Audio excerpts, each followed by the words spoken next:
The belts protecting these crash test dummies demonstrate a world first, the introduction of an automotive rear inflatable safety belt. This technology is extremely important because we're combining two safety features that we know have a track record for saving lives. That's seat belts and airbags. And by having an inflatable seat belt in the rear seat, we'll add additional protection for the rear seat occupants. In the blink of an eye, vehicle sensors will determine the severity of a crash. If required, each belt's tubular airbag inflates with cold compressed gas that flows through a specially designed buckle. The belts would inflate at a slower rate than a traditional airbag and help control head and neck motion for rear seat occupants, including the more vulnerable passengers, young children, and the elderly. Dr. Laura Winston of Children's Hospital in Philadelphia notes that safety belts play an important role in helping to protect children.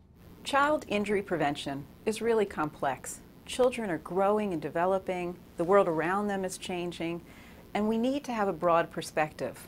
Ford's inflatable belt helps spread crash force protection over 5 times more of the body to enhance head, neck, and chest protection.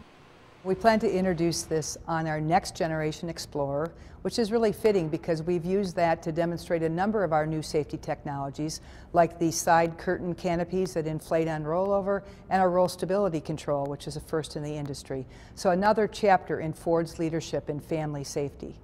The inflatable belts could also help increase the relatively low rear belt usage rate, as Ford research participants say it is more comfortable than a traditional belt, with more padding and smoother edges.